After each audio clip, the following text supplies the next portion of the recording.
What's up, everyone? I'm John Laird from 101X Homegrown. Today I'm with Blushing. We're going to hang out and chat the show that we have coming up April 16th at Hotel Vegas. It's the Blushing and Letting Up Despite Great Faults tour kickoff show. Peldy and also on the bill. How are you guys today? Doing good, good. It's almost, things almost kind of feel normal now, right? Yeah, in some crazy way, yes, it's crazy normal. Is New it normal. like, is there a little bit of nervousness to kind of hit the road, or are you just sort of like, let's go? I mean, you guys have done a little bit of touring lately. Yeah, I think, the main thing is we just can't get sick. So we're just nervous about getting sick.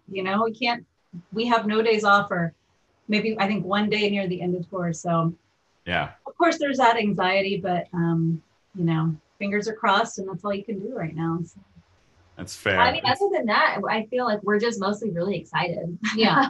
Like we Yeah. kicked it off. We went to New York a few weeks ago and it was so much fun. And just the energy of the crowd was really awesome. And so it really, really motivated us and got us ready for this tour. So we're pretty pumped.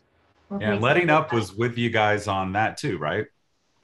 Yeah, yeah. We didn't play any of the same shows, but we were in New York, I feel like for one night at the same time, and we met up and it was their last night of tour. So it was pretty fun. That's all I Yeah, have to because I say. had that big South by show at Hotel Vegas in Volstead, and I was hoping you guys and Letting Up would play, but then you guys were both in New York.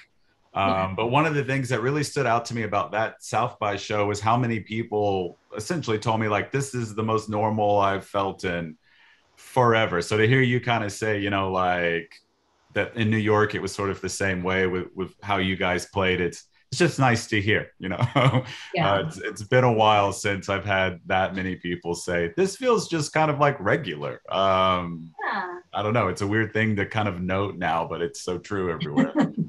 yeah, definitely. It feels really good just to, I mean, be back around people, and having fun and for us to be back on stage, like it started to feel like something that we used to do that we didn't do anymore. And that was a weird feeling. So now it's starting to feel more normal. Right. And then along with the shows, applying this sort of normalcy, I guess, is you guys also have a new album out. It's called Possessions. It's out now on K9 Records. Tell me about the record. Yes. So it's been a whirlwind, like because we released the record and then we went to New York and now we're about to go on tour. So I feel like, that record, we've been living and breathing that record for 2 years. We started writing it right before, like in December, January, we first started the recording sessions with Elliot, Bring Death Star. And we spent 2 years, living with it. And then it came out and it was like, it's just been a whirlwind ever since. But we are so happy it's out in the world and it means a lot to us. The songs are really like, I feel show a lot of growth from our first LP. Yeah, So 100%. I would 100% agree with that. And I remember you guys coming to me, I think last summer, and you were like, we have an album. We're doing a release show. It's going to be this time. And then it was going to be Feb. And then Omicron came and it was like, never mind. And then thankfully now the tour kickoff show is around. So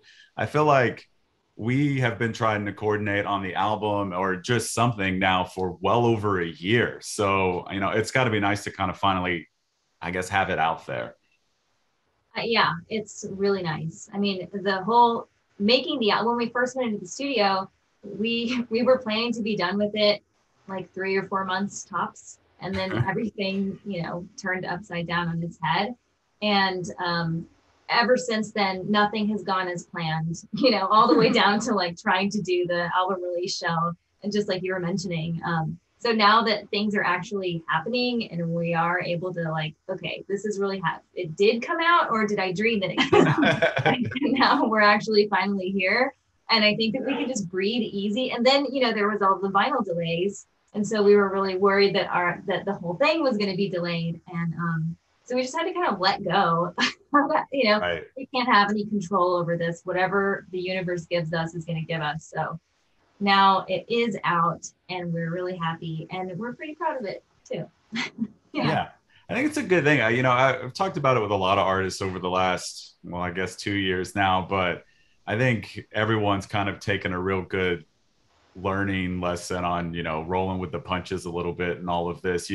It's a weird industry anyways. It's hard to calculate everything in this crazy business as it is, but I feel like everyone is coming out of this a little bit way more prepared to kind of be like, oh, things just don't work out sometimes on this, but we can pivot here and we can figure this out over here. And it's like made everyone kind of get back to the basics a little bit and learn how to be a little bit more flexible, because I mean, I wish that I knew all the proper ways to be rich in this business, because then I would be incredibly wealthy. But as it is, I'm like you guys, I just figure it out day to day. But in all of this, it's definitely gotten a little bit easier to kind of be like, well, it didn't work out. What's plan B or C or D? And, I feel like a lot of people maybe didn't have that in their head before. It was like, it has to be this or nothing. And then now everyone's better prepared. I think like a lot of fans too, myself as a fan, have had to get more patient and flexible. And now it's like before, when one of my favorite bands would have to cancel a tour, it would really bum me out. And I'd, be sad about it. But now it's just like, well, that happens. Yeah. And I think it's taught everybody just a new level of patience with musicians and musicians with themselves and venues and everything. So yeah. And also I think, even if you're on plan B, C, or D, I think too, you just sort of better equipped to kind of figure out what you're looking for and what you're willing to kind of move to. And, you just, like I said, just better prepared these days, because you have to be. You never know what's really going to come up. Like you said earlier, we can't get sick on this tour. It just can't. So, we're just going to figure that out. That can happen. It's good. Yeah.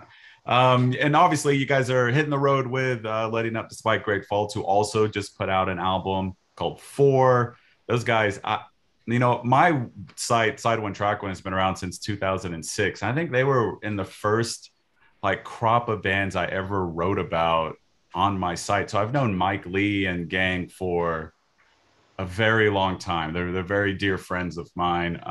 But I'm excited that you both have albums and you're both hitting out there and have kind of made it through this, as best you can. Yeah, we're really looking forward to it. And I mean, we love Mike, and I mean, all of them are really cool. So yeah, we're excited to go on this little journey with them. Yeah, Mike and I many years ago had one of those, the Spider-Man meme where they just are pointing at each other.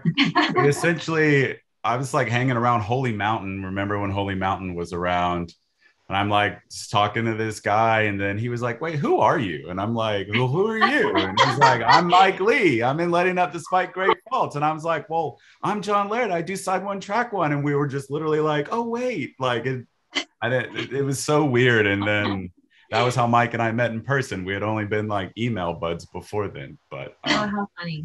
I can totally see that happening too. I can see Mike being in that predicament. Yeah. It's also like small world, and also how kind of tight knit Austin's music scene can be when you're hanging around these venues and clubs. Everyone's in a band, or everyone runs their mouth on the radio or something. So it's all good. But anyhow, the Blushing and Letting Up Despite Great Faults tour kickoff show is Saturday, April 16th at Hotel Vegas. It's going to be great. Hell D, and also on the bill. It's just an all around awesome bill. I think there's maybe even an early show that night too. So you can show up and just hang out and see a lot of great bands, which I don't know why anyone wouldn't want to do that.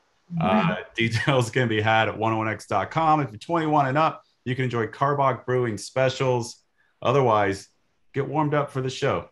Go to Spotify or your preferred streaming service and listen to new albums from both Blushing and Letting Up Despite Great Faults. Ladies, anything else to add? We're about to do band practice. That's why Christina's over here at our house. Christina and I, we're about to have band practice, so we're getting ready for the show. Yeah, time to get ready for the show. There it is. All right. Well, writing new songs too. Oh, even better. That's always my favorite thing to hear. As someone who loves too much new music, I'm always like, ooh, what's next? Which has got to be like, I know some artists like that, but I'm sure plenty of others are like, can't you just appreciate what we just put out? Like, why do you want something else? we've been sitting on these songs since 2019, 2020. We are so ready to like, we gotta move on. That's fair. That's fair. In that case, I then am very ready for what's next. We'll keep an eye out for it. Thank you so much. Awesome. Thanks again for joining me. Bye, Yep, everybody. Thanks for having us. Bye. Bye.